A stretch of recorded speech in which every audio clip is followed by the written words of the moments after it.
Alex, so today I want to speak about the myth of being ready. I want to know your thoughts on the basis that you um, break down readiness into two. So readiness in the sense that readiness has got to do with mindset, Hmm. and preparedness has got to do with what you do before the thing. Yeah, So considering that readiness is a myth, what is your take on the two? I just laughed when you said that because I literally, when I was writing down my thoughts before this, that's the exact distinction that I made. I was saying that, there's a difference between being ready and being prepared. To me, the difference is readiness is an emotional state, preparedness is a strategic position. So when you feel you're ready to do something, you feel confident.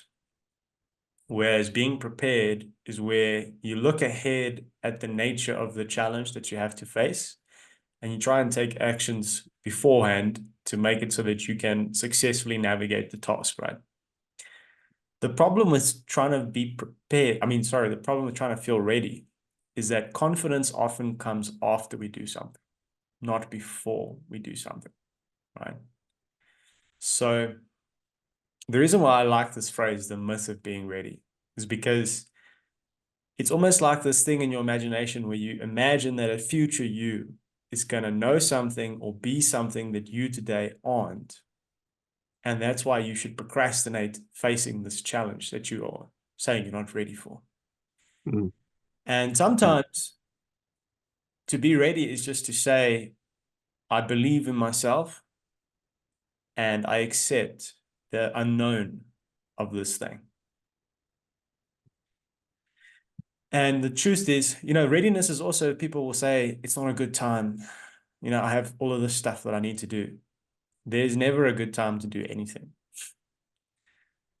You can be more prepared 100%. So a great example of this is when you say to yourself, okay, I want to quit my job and I want to do something else. Um, Being prepared is saying, okay, what do I want to do before I quit my job? I want to know yeah. what else. I want to know what else I want to do. I want to have 12 months of my expenses saved up. I want to be clear on my reasons as to why I want to do this. And I want to try and ask myself, if everything goes wrong, how can I rectify the situation? That's being prepared. Being ready 100%. is saying to yourself, I don't know everything. I'm not going to know everything. I just have to deal with that. And the reality is, whatever happens, I'll be okay. That's being ready. Mm, mm, mm. What's your attitude towards this being ready? So I would say I agree with 99% of your answer there, right? Um, 99%. Okay. yeah, I mean to keep it simple, like readiness is mindset. It's what you think, it's your emotional state at the time. And then preparedness is like the inputs you put into, trying to get to the outcome that you want. But what I really like about what you said is the fact that confidence is derived from how you prepare, Mm. right? And generally when you prepare well, you then get into the state of readiness. you know. However, there are barriers that block, you getting into the state of readiness sometimes, no matter how much you prepare, you Sure. know, such as circumstances in life, confidence, issues outside of the task itself, your environment, um, also maybe doing it for the first time, the Absolutely. crowd, etc, etc, etc. And that is where, um, for me, the myth comes in because it's not always when you are prepared that you're actually ready. You Absolutely. know, because the ready is a statement that says, I am prepared for the unknown. But do you know the unknown and do you know how bad the unknown can be? Of course. You can accept it, right? Yes. But what you're accepting might be completely polar opposite to what you think is gonna happen. And here I'm speaking about both good and bad, you Yeah. know. And there's a statement that says like be careful what you wish for, Mm. you know. that that doesn't only refer to good stuff, but also bad. because sometimes you may be like, I want to be rich and famous, right? Um, Until you but the get myth of being until you get there, right? Because you feel like you've done everything that requires you to get there. Another statement a lot of people say is that I'm prepared to fail. I'm willing to fail. I'm willing to suffer or live less and go onto an entrepreneurial journey. But like, do you know what it feels like to eat one meal a day? Do you know what it feels like to not get an income every month and bear the uncertain. reality of knowing that, cutting your lifestyle, all that type of stuff. So it's all a myth. And I think only thing that you can validate as true is what you feel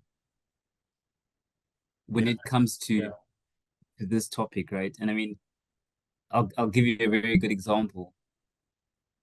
A lot of the time when I have to do a task that's um experience. beyond my experience, I'll prepare up to a certain extent. But then what I will do is shift into state where I'm now getting ready from a Yeah, mindset perspective. same. Not for the perfect outcome, Yes, but to be able to derive whatever lesson is best for me from the universe. 100%. I You agree. know, and it is in doing that practice and in doing that ritual that you're able to tap into what they call your peculiar genius. So your unique genius, Absolutely. where you're able to go into the zone and your readiness then becomes one of adaptability, where you understand that you've prepared, but when you get into the arena, your Mm. peculiar genius allows for you to respond and react in such a way that you can actually control the outcome. And even if you don't, you're acting in such a way that you still do well. This is amazing that you're saying this because it just speaks to how similar we are. For me, I'm exactly the same. Where I had this, for me, I always say it's game day. It's game day. That's what I'd say to myself. Like I'm an athlete playing a match on a field Mm, where mm, I'd say, I've prepared the best that I can. It's now time to perform. And it just is what it is. And 100%. that would give me peace. I'll give you a great example. When I was at university, I remember some of the smartest friends I have who would study more than me would get to an exam and I would see how freaked out they were about stuff they didn't know. And they would scramble. And honestly, I would go and stand in the corner by myself, my antisocial little self, and I would just be zen. I was like, Yeah. I've done what I've done. It is what it is. What I Yeah. really want to do right now is use everything available to me. Because the biggest tragedy is where, because of your state on the day, you can't access your preparation. Yeah. You want to get yourself in a state where you can use every resource available to you, intellectual, emotional, physical, spiritual. You know what I mean? So what you Mm, were saying there mm, about getting yourself into a state of readiness, it resonates with me so much because again, it's like it's game day. It's time to perform. 100%. Just do it. 100%. And I love that statement that you made, right? You want to access everything readily available to you, right? Because it's very much linked to what I mentioned about your peculiar genius. Yes. That's just a state of naturalness that just comes in. It's almost like adrenaline. Yes. It serves you, Absolutely. right? And you can only tap into that if you have peace, what you mentioned there. Right? Well, peace is one of the states that you need to access a lot of great parts of yourself, being calm. Absolutely. And I mean, I'd like to give you a really good example. I used to, not so long ago, less than a year ago, I used to be a super preparer, you know, Okay. and I was doing a presentation to quite a decent sized crowd, and the person putting together the slides put up the wrong deck, Ah, and I was super, super, super prepared, but I wasn't ready for that, of course. and I just froze, right? But luckily, the crowd was accommodating, and I Yeah, had some senior members who were like, "Dude, just wing it. If you've never like tried to wing something, today's the time to wing it." And I winged it. And yes, it didn't go as I had prepared or as I had of wished. course. But the lessons I derived from that were Great experience. oof. Incredible. And and now I look at over preparing as a weakness as opposed to where I saw over preparing as a strength because I've learned that you need to focus on being ready. It's Mm. just as much as you need to focus on being prepared. And I was doing the contrary before. And that comes from the school system, right? You always focus on preparedness, work hard, study hard, all that type of stuff, but you don't focus on state. And the day a curveball gets thrown your way, your preparedness goes out the window because your state at that point in time freezes and does not allow access all of yourself that allow you to navigate accordingly. Absolutely. Um, I'm not sure. Okay, I'm just gonna pause because we're freezing, yeah? And we're back. All right. So Yeah, the myth of being ready. In summary, readiness is a emotional state, and over preparation can be a form of weakness. 100%. I mean, it can work against you. And I think you need to focus on both equally, right? Because there's no point in being ready if you're not prepared. Absolutely. um, but then being prepared without being ready is also just as disastrous. I was thinking about this. I think you want to have the right amount of confidence, and confidence is earned, right? Confidence comes from a combination of preparing for the task and also having belief in yourself and your own ability. But confidence without any form of preparation is delusional. Yeah. So to me, that's a little bit of arrogance. So like you Yeah. need to find that balance where you say, okay, I've prepared, I've done what I believe to be necessary. I accept now that I cannot prepare for everything, and I'm not trying to be perfect. That's the thing as well. Like I find a lot of anxiety towards feeling not ready for a task is driven by perfectionism, where you're like, oh, I can't make a mistake. I can't. Like you're talking about your presentation. It's like, the most outstanding presentations aren't perfect. Mhm. They're very well executed, but Yeah, sometimes someone misspeaks and they roll with it. for They sure. make the crowd For sure. laugh. They're For engaged sure. with the For audience. So, sure. For sure. For sure. For and you need sure. to be fluid for that. And that's the state of readiness, right? Ready for whatever the universe is going to throw your way. And I think that's what makes it beautiful. And that's what allows for you to incorporate like all these other amazing parts of yourself that are accessible, right? And Yes, like I think a really great one there is humor. When you're absolutely. presenting stuff like that, if you're in a calm enough state and Yeah. ready to access it, you can quickly use that to turn around uh, a really, really busy situation. So yeah, but that's my 2 cents. Do you have any closing remarks on that before we hop over to the next? Yeah. Look, I guess I would just come back to this concept of why readiness is a myth. And it's something that I've written about before, but where I say a lot of the times a person thinks future conditions, either within themselves or externally in their life, is going to be different, which would result in them feeling differently about a task. And it's just not true. The reality is your life today and your life of tomorrow, they can be different, but they don't necessarily feel different. Like, yes, you can feel different about yourself, but life is life, you know? So I would say to an individual who says, I'm not ready, I would say, okay, cool. Let's define to you what readiness looks like. Because you're using the word ready, but what you mean is you're not prepared.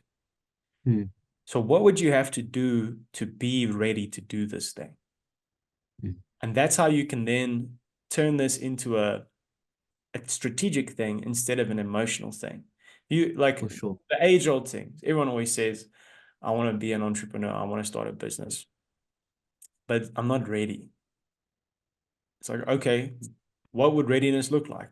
What would you Yeah, have to do to be ready? You need to 100%. do this research, you need to do that. Well, you're gonna have to do that anyways. So why don't you 100%. start doing that now? It's like, 100%. okay, I want to quit my job, but I'm not ready because I don't have enough money. It's like, okay, well, start saving now.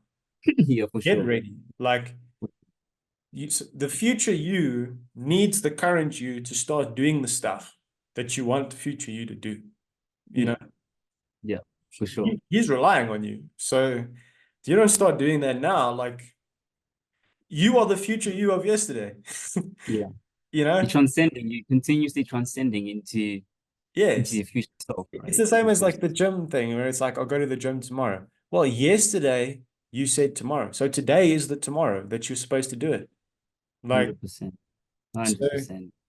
it's like often it's like, okay, stop putting this responsibility, the burden of responsibility on a future you and take it on yourself today. Accept, Mm, mm, which is a mm. great segue into our second point where, Yeah, yeah, I please. love it. Obviously, I think it's so well correlated, right? But like the practice of going first, Mm, strongly related to readiness. mm, You know, based on the stuff that we spoke about, how important is the art of going first for you? And like, do you think it's something that everyone should try to do at least once or several times in life? so much. Yes, yes, yes. So to me, the practice of going first in its most basic essence is leadership, personal leadership, and accepting responsibility. And it can be so stupidly simple, like just smiling at someone first. You know, have you ever noticed how 9 times out of 10, when you smile at someone first, they smile back, whereas before and they weren't smiling? Mm, Or if you get into an elevator with people and you start speaking to them, they reciprocate, and often they really enjoy the conversation. But if you hadn't have gone first, they would have just stood in silence, you know. yeah, yeah. Um, it's funny. I first came across this concept. I was reading about it in Tools of Titans by Tim Ferriss, where this woman by the name of Gabby Reese, she was a pro volleyball player. She married Laird Hamilton, who ironically, this is actually his brand. Just Okay. serendipity. He's a big wave surfer, so he surfed those massive waves. There's actually a movie called Chasing Mavericks that was done about him. Anyways, it's like also about facing fear, about taking responsibility, putting your hand up. You know, often we think leaders are these almost mythical beings that just seem to have these abilities that bless them with the concept of leadership. And it's really not that. It's just you look at a situation, someone needs to take responsibility. The leader is the one that takes responsibility. They're Mm, not better than you. They don't know better than you. It's just their tolerance for accepting responsibility is higher.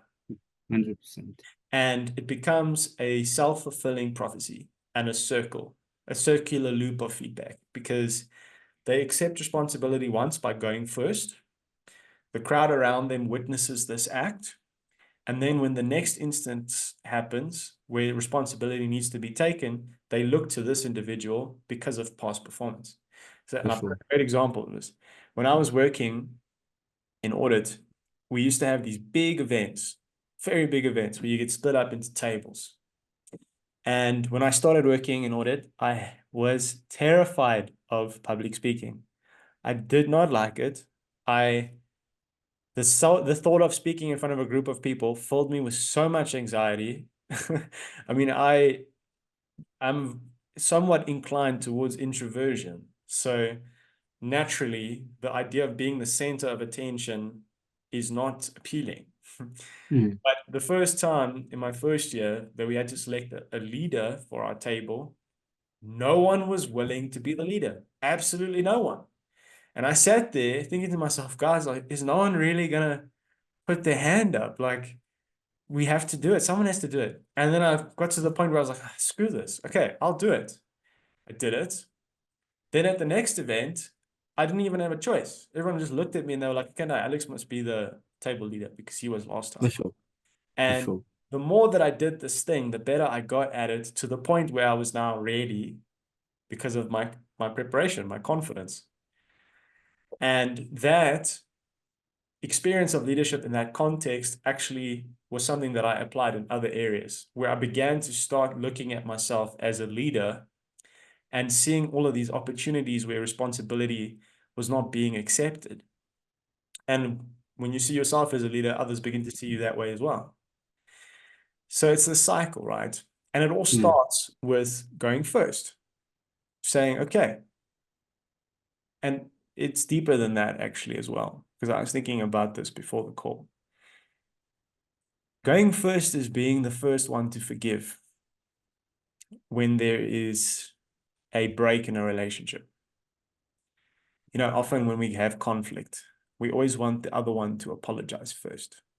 We always say, I'll forgive him after he apologizes, or I'll say sorry after they say sorry.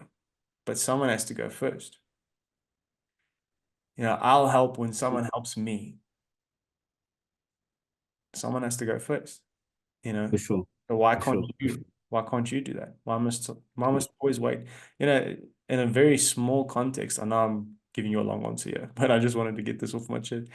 Is there anything more frustrating when you're in a group of individuals who are planning to go somewhere for dinner and you keep going in a circle of asking, what do you guys want to have? No, I don't know. What do you? Yeah. No, Yeah. I'm For sure. chilled. I'm chilled. What? Yeah. What does that mean? Yeah. Yeah. Yeah. For sure. And I'm then chilled. That's such a typical eventually answer. someone says, should we have pizza? No, I don't want pizza. Okay. Yeah. Yeah. So what do you want? For sure. For sure. For sure. For sure. Okay. So tell me, what do you Wow. think? What's your Wow. experience Wow. of this? Once again, I agree with you 99.99% there, right? I think the practice of going first, firstly, it helps the environment, Mm, but it also helps you, right? And I'll answer the question in two ways. So I'll answer it in the sense of like achievement and leadership. mm, So from a leadership perspective, there's times where the leader needs to go first, and there's times where the leader must lead from behind, mm. right?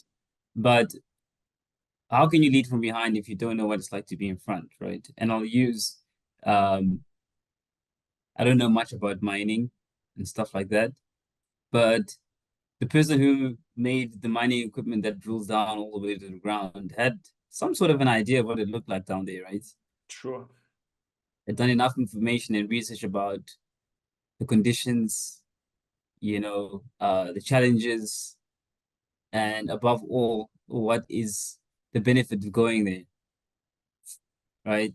And through that research and advantage of doing that first, have a mining industry where people can lead from behind. You can get a full entourage of people going underground, deploying machinery, and having high knowledge in the sense that the decisions you've made are accurate enough to bring about this pot of gold, pot of coal to Sure. give you back your money. So I think going first gives you the ability to have better foresight in future. And it also allows for you to be to at a later stage lead from the back because you can just say, go, trust me, it's safe. This is what you need to know. This is how quickly you need to do it. And these are the challenges and opportunities. Absolutely. From a relationship perspective, I think the art of going first or the practice of going first um, also has leadership kind of like traits to it, develops you accordingly. But I think it also brings you to reality. It allows you to solve problems quicker rather than sit and ponder upon them. And when you do that, you're able to live life more fluidly. Mm. So conflict is a very good example, right? Many times conflict lingers around for longer than it's supposed to because no one is willing to take the first step, Absolutely. you know? And I think it is the people who get used to taking the first step that become the best conflict resolvers because they then have come to a good understanding that this is not worth my time. If I look at the opportunity cost here, Yeah. it's not worth it for me to hold this in and wait for someone else to do it for myself and for them. Absolutely. If I go first, yes, I might not be in control of the outcome, but I'm guaranteed the peace of mind of knowing that I tried to do what I can. And you then literally have handed the other person the baton stick to determine the outcome Yeah. based on your efforts. If they Absolutely. don't reciprocate accordingly, you have peace. Yeah. If they reciprocate accordingly, you have peace. Absolutely. You Yeah. know, so I think it's about freeing yourself. I think that practice of going first is a very good way to emancipate yourself because there's lessons in doing that. Um, and if you're always going to wait for someone else, then there's a lot of lessons you're going to miss out on in life and a lot of relationships that you're going to keep on the same level and not grow you or the people you're in relationships with because of that habit. You So yeah, know, that's my 2 cents to that. it's really interesting. I wanted to add to what you said there at the end. Isn't it so funny how when you apologize, you find that the other person wanted to do that as well. They just Yeah, they they couldn't bring themselves to do it. They needed an yeah. invitation, you know? It's funny how in a company, when one person resigns, it generally causes this domino effect where a bunch of people resign as well Mm, because they were feeling the same way and they were just waiting for someone to take the lead, you know? It's amazing how when one person takes a step, it's an invitation to everyone else to follow. And it's like permission to say, it's mm, okay, you can do it. You know, mm.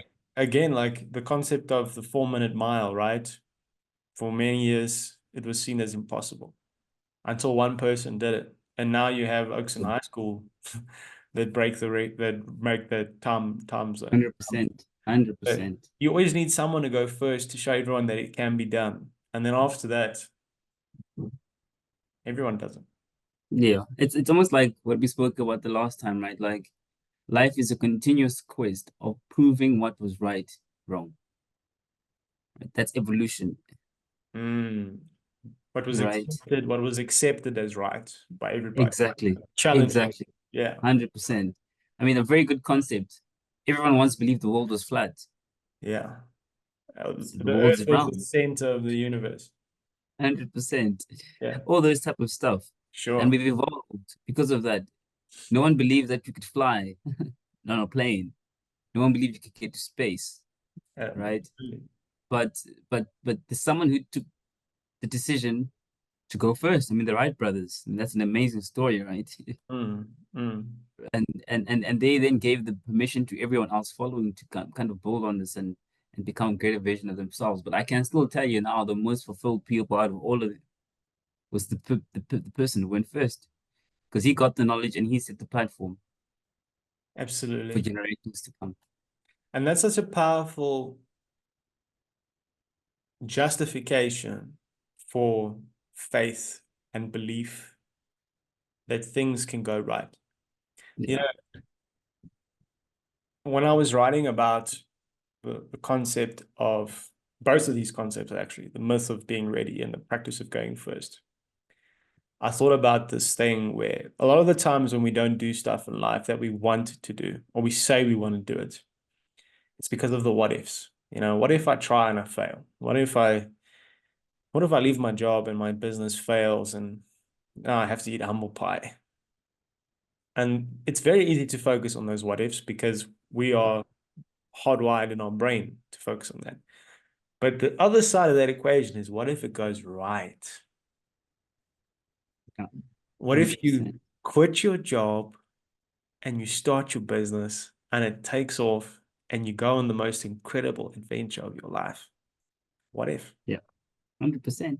And it's real. And the thing is, it's like, you look at like a guy like Elon Musk or a Leonardo DiCaprio or whatever, Timothy Chalamet, all of these guys that you see that appear to be, they almost don't seem human Yeah, because it's like their life is so alien to us. It's like, yeah, what must it be like to be yeah, an Elon Musk or a this or a that? And you realize that's just a person that has consistently gone for it and challenged the what if and said, yeah, what if I tried and it works. And then, yeah, I mean, how many times has Elon failed? yeah, Goodness gracious. His for rockets sure. blow up all the freaking time. And every 100%. time it does, the world laughs at him like he's an idiot and says, you flipping fraud. Yeah, yeah, Of course it yeah, wouldn't work, man. Trying to make reusable rockets, you dipshit. Come yeah, on. yeah, And then yeah, he gets it yeah. right. And then everyone's like, well, of course you got it right. He's a Yeah, genius. yeah, yeah. And It's almost like you generally get the support after you've when proven you don't need it. everyone wrong. you know. when So you don't. the best support you can ever give yourself is your own support, your own Absolutely. self-belief, right? Because I think if you can accept that you will fail more in life than you will succeed, you understand that the value creation comes from the lessons and the failures, and the value creation from all the failures add up monumentally to make the small wins worthwhile. And the wins aren't Because so those small. That's the 100%, thing. It's like if you look at it like an angel investor or a venture capitalist who says, if I've got 20 investments, the 4 or 5 that I pick have such a high return that for they sure, cover the other ones with extra 100%, margin. And that's kind 100%, of how it works with these things as well. It's like, sure, you might get wrong a lot of times, but you only have to be right once. yeah, 100%. And like I always say, I mean, I think you've heard me say this many times. Life is not about making many right decisions. It's about making few and tactical great decisions, Absolutely. right? And that's why sometimes, like, and this we can talk about in another, but observation, Mm, failing fast, learning through others, right? All that decreases the amount of decisions you have to make, right? And also increases the capacity for you to make the right decision at the right time. So we're so blessed to be in a situation where, the world is so tight mm, and you have access to Elon Musk as an example. You don't even know him, but you can yeah, feel like you know him, right? yeah. And you can sense make your way through life purely by doing your research, hearing him speak, hearing his thoughts, etc., to improve your own life. And to have to make less risky decisions in life, right? And therefore get your return quicker and better in comparison to back in the days when you couldn't access the information and back in the days where you needed to fail 1,000 times, to get that one great break. Yeah, look, I mean, it's learning from other people's mistakes is very difficult. It Mm. requires a lot of discipline because you don't have Yeah, that pain. for sure. The memory of the pain of the mistake is the thing that Yeah, generally stops you from doing it. But for if sure. if you are smart, it's like I love this is such a stupid example, but in my flat, I have this electric stovetop, and the ones Yeah, that glow when yeah, they're on, right? yeah. And when I was in my early 20s, I was staying with 2 fellas who were very smart guys. But the one guy, he really made me laugh because he was using one of those electric stovetops for the first time. And he saw the thing was glowing. And he was like, yeah, is this thing on? Eh? And he goes and he puts his hand on it. Cool. He's like, oh. Typical. And I looked at him and I was 100%. like, did you not really have to put your hand on it to see if that thing was on? Sure. Could you not have For figured sure. out a more creative 100%. way to test? You're a smart 100%. guy, but I learned from his mistake. 100%. I'm not gonna do that. 100%. 100%. Uh, That's the beauty of life, right? And I think as you acquire wisdom, you realize that pain is not necessary for me to learn. And like I think like the more you do it, you can just observe yeah, what someone is going through and tap into what they're feeling. Obviously, it won't be at the same intensity as them, yeah. right? But like I'll use a very good example. Like one thing I'll never do is commit crime, right? When I see someone getting arrested or getting put in the back of a van, I just look at that and I say, Mm-mm. Not me.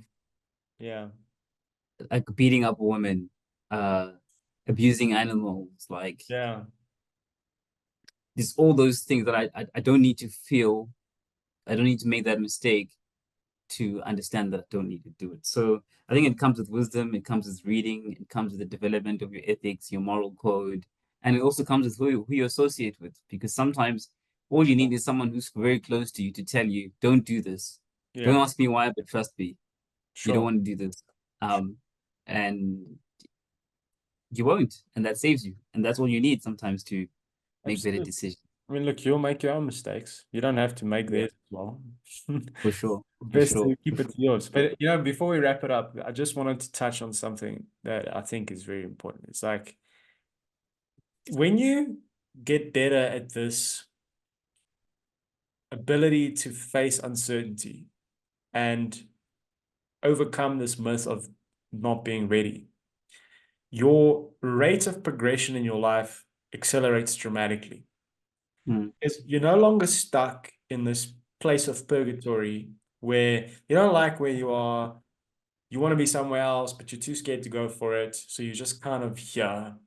And part of you is really disappointed in yourself because you know you're being a bit of a coward. Yeah. Yeah. It's okay to say that. It's not, Mm. you know, we've all been cowards at some point in our lives. Not Yeah, everyone for is sure. an action hero 24 For freaking sure. 7. Okay. Yeah, for sure. And the thing that I would add to that is courage is a muscle like anything else. And the more often you use it, the better it gets. So your ability to be courageous grows. Yeah, So, you know, if you want to be more courageous in your life, start looking at the little things that scare you and just face them. 100%. And once you do that, your threshold will rise. And then you'd be amazed at the shit you could do. For You know? sure. For So sure. that's just my thing. It's like if you feel you're not ready, guys, like just know future you is not going to be more ready than you today. You Yeah. only have one shot at life. You don't want to get to the end of it looking back, saying to yourself, shit, I wish I had just done it when I was younger. Like, do it. Yeah, for sure. For sure. And I don't think you could have wrapped that up any better.